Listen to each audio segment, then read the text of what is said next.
Hey guys, welcome back to the Shipmate YouTube channel. This week, we're going to be telling you how to ship a pallet. You know, you might be getting your first big bulk order. This might be the first time you're preparing a pallet shipment to Amazon. And we want to make sure that you have all the tools you need to succeed.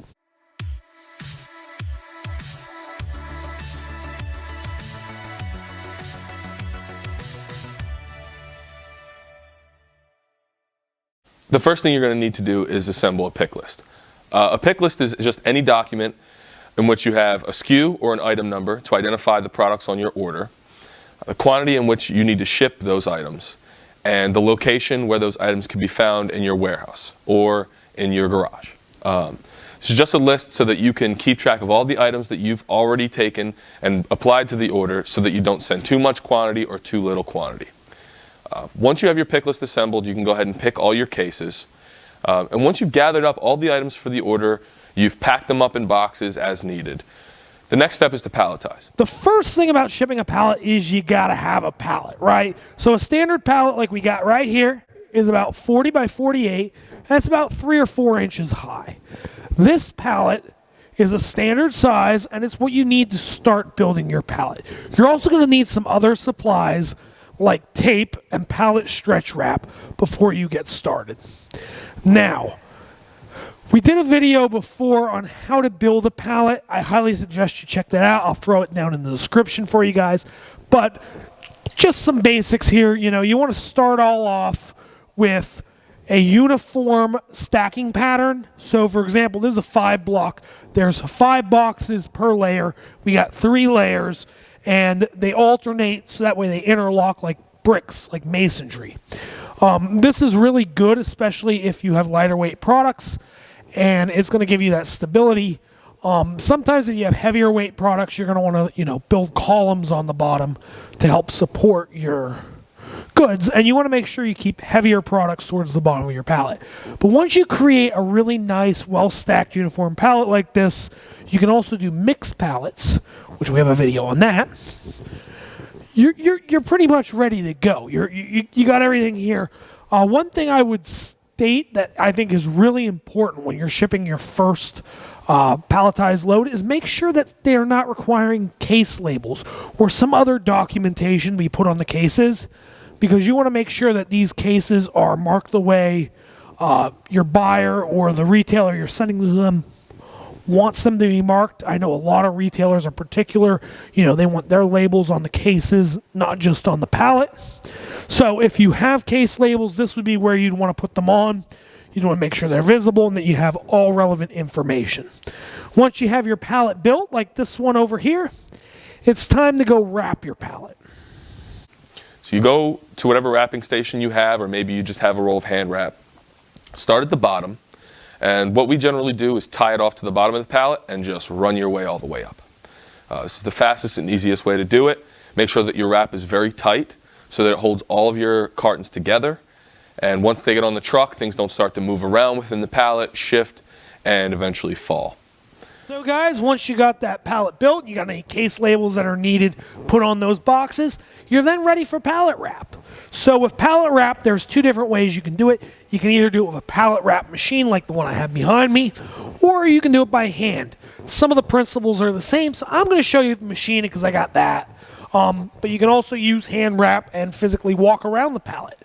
So whenever you're using pallet wrap, it's really important to make sure that you use the right amount of tension and that you start from the bottom of the pallet and you work your way up. So what I'm going to do is I'm going to take some of the pallet wrap and I'm going to tie it on to one of the lower corners of this pallet so we have a good strong point of contact that when the pallet begins to turn or you begin to walk around the pallet, if you're using hand wrap, you will get a nice tight wrap on that pallet and it's not going to come loose. So I'm going to do that now.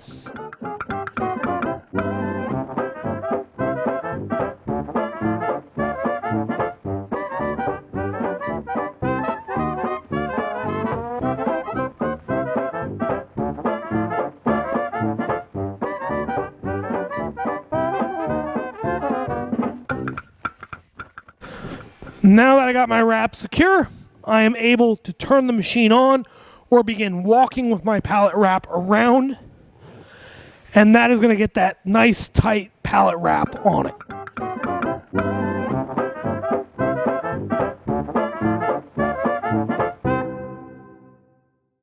And as you see, it begins to wrap around. And you're going to get a couple wraps on here. I usually do 2 or 3.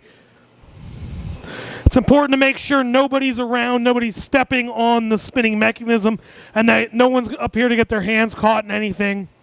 And once I get about 3 wraps on here, I'm going to turn the machine off, and I'm going to cut the wrap.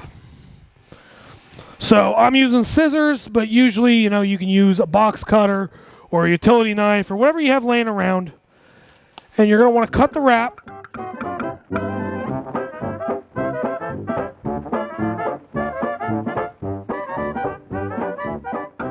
And then it's important to tuck the wrap in. So we're up over all these boxes. We got a nice tight wrap. So we want to make sure that this is getting tucked in pretty well. It's clung on there pretty good. It's not going to come loose. So we got this nice tight wrap. Nothing moves, and we're ready to move on. Once you've finished up with wrapping, the next step is to get weight and dimensions. So hopefully you have access to a pallet scale where you can put your pallet right on top, get an accurate weight of your merchandise and your pallet and your wrap all together. You're going to want to note that most likely on your pick list or whatever documentation you're working from. Once you have your weight, the next thing to do is take your dimensions. The most important dimension is generally height. So you're going to want to get a height on your pallet. The standard size for shipping LTL shipments is generally 72 inches. You can go over this, but this will lead to more charges than you might have expected. But it is possible to ship larger than 72. But keeping your shipments under 72 inches is going to help keep that freight bill down a little bit. So one thing to keep in mind when you're getting your dimensions is that if you're working from a standard pallet, the pallet is always going to be 40 inches by 48 inches. That's the standard pallet size throughout the industry. If you're working on a different type of pallet, then you're going to want to make sure that you measure the footprint of your pallet as well to make sure you have accurate numbers. Some pallets are smaller, some are larger, so you want to make sure that you have accurate numbers. But if you're working from a standard pallet size, you can generally assume that it's 40 by 48. So you've got all your dimensions together for your pallet. You've got your weight for your pallet. Now you need to actually book your shipment. So there are 2 ways that you can do this. The first way that you can do this is to actually work directly with a carrier. So you can choose the freight carrier that you want to transport your load, call them directly, and book a shipment. If you're going to take this route, there's a few things to keep in mind. You're going to need to not only have all the information we've already described, but you're also going to need to understand exactly what freight class your pallet's going to fit into. So understanding freight classes can be a bit challenging, but it's not too difficult. A quick internet search can sometimes help determine exactly what your freight class will be. And the easiest way to determine this is weight by volume. So just understanding how the weight and volume of your pallet match up to determine your freight class. Freight classes are generally described in terms of NMFC codes. That's the National Motor Freight Classification. So if you just do a quick Google search, there are many online calculators that can help you establish what freight class your pallet fits into. And you just need to have that NMFC code ready to go when you call your freight carrier. Now, when you call your freight carrier, generally you'll need to give them all this information and establish a pickup appointment with them. The pickup appointment can fall into a window, or it can be a bit more specific. It's really up to you and what works for you at your facility. But keeping things within a tighter window generally helps manage your time spent, and also understanding when the truck is going to show up. Because if a truck shows up and your pallet's not ready to be loaded or it can't be put on a truck, this is going to lead to extra charges on your freight bill. Aside from calling the carrier directly to book your shipment, the other way to book your shipment is to go through a freight broker. There are many, many freight brokers. Some are better than others, and it's very, very important to vet your freight broker thoroughly, or use multiple freight brokers to quote a shipment before you ship, to make sure not only that you're getting the best price, but that you're going to get good customer service when you need it. We use a variety of freight brokers. Doesn't really matter who you're using when it comes to the information that you need though. So when you're ready to book your shipment, you call your freight broker and you tell them exactly what you have. So you're going to tell them how many pallets you have, the height of those pallets, and the weight of those pallets, as well as the total weight of the shipment. You're going to also need to provide them with an FOB, which is a freight on board destination. This is whatever destination that your freight will be picked up at. And you'll also need to provide them a final destination for the shipment. Once you've provided this information, you're also going to need to let them know what the commodity is that you're shipping. Now, if you have a single SKU pallet, this is easy, right? You can let them know exactly what it is, and generally they can determine your freight class from there. But if you have a mixed pallet, especially if that pallet is mixed with a variety of products that don't necessarily blend with each other in a single coherent category, then it may be a bit more difficult for your broker to determine what the freight class is. But it's important to give them accurate information on what you have so that they can determine your commodity successfully and book your shipment under the correct national motor freight classification, as we discussed previously. But in general, this is something that falls on the broker's side. So, they'll in general make sure that your freight is all set up correctly, you use the right freight class, and that you're shipping with the cheapest possible carrier. You get your shipment all booked up, then you need to get your paperwork in order. So the first thing to do is to formulate something called a bill of lading. We have a video on this on our channel that you can go. I highly recommend that you reference our video on what is a bill of lading. We can give you all the details that you need on exactly what it is, what information it needs to contain.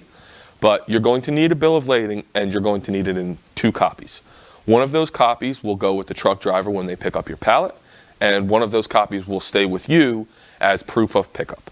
It's very important to maintain that proof of pickup because things can happen in the shipping process, and occasionally a pallet may end up on the wrong dock, or it may end up in the back of a warehouse somewhere. And being able to show that you did ship a pallet, having the truck driver's signature on there as well as the shipper's signature on there, whoever loads the truck up should sign that bill of lading as well. Having that documentation is very key and can save you a lot of time and trouble when it comes to potential issues that can pop up with your freight shipment. So, once you get your bill of lading set up and you have 2 copies of that, the next thing you're going to need is a packing slip. A packing slip is just a document that essentially lays out all of the items that are contained within that shipping unit, in this case, your pallet. Your packing list should not contain items that are not on your pallet. Okay, so if you're shipping something separately, let's say you have a big order and you're shipping some units out through parcel carriers like USPS or FedEx or UPS, you're not going to want to include those items on the packing slip that you put with your pallet.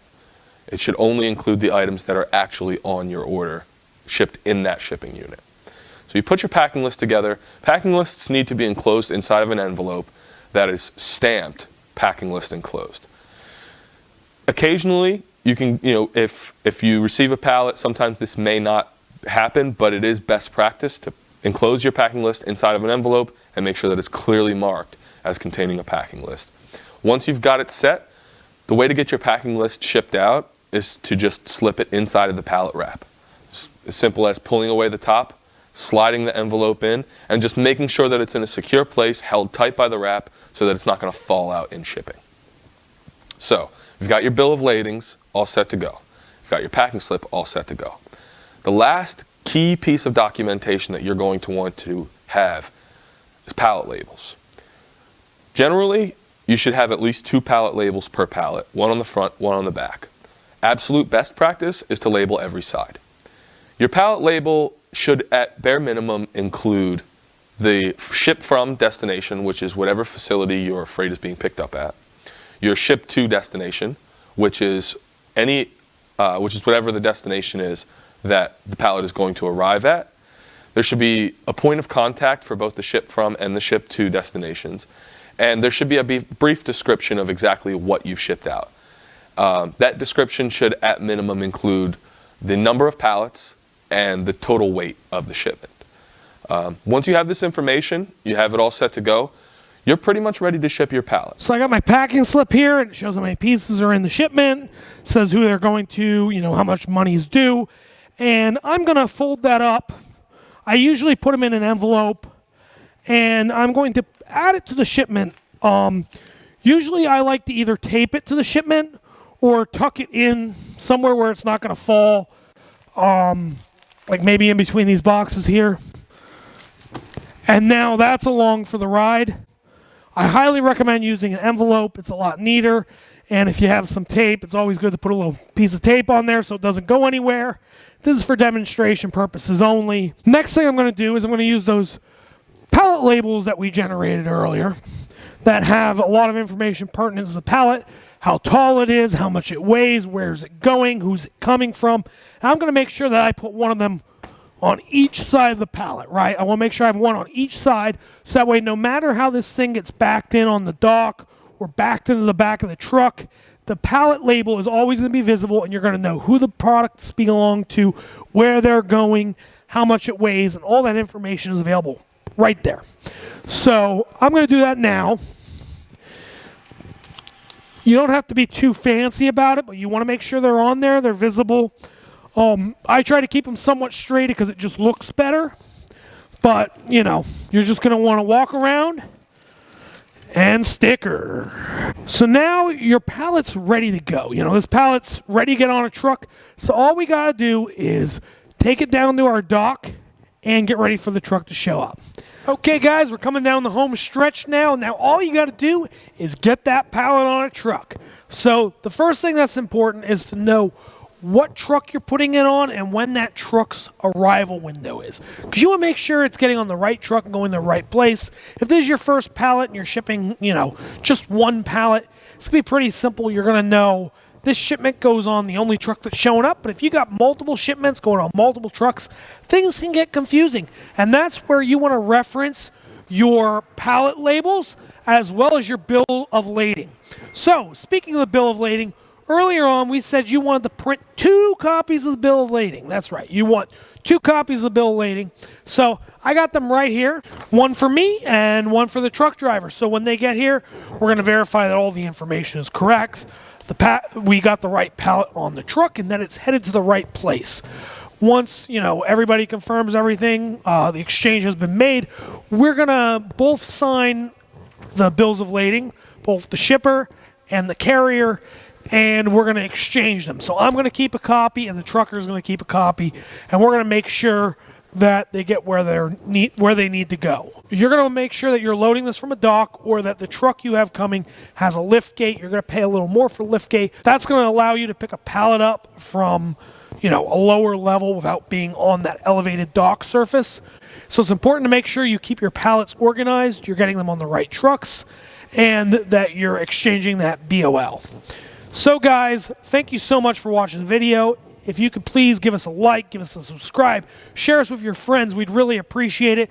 We're looking to do a lot more tutorial videos like this for you guys, and we hope it helps. Thank you guys, and have a Merry Christmas, a Happy Holidays, and we'll see you next year. So guys, thank you so much for watching the video. If you could please give us a like, give us a subscribe, share us with your friends. We'd really appreciate it. We're looking to do a lot more tutorial videos like this for you guys, and we hope it helps. Thank you guys, and have a Merry Christmas, a Happy Holidays, and we'll see you next year.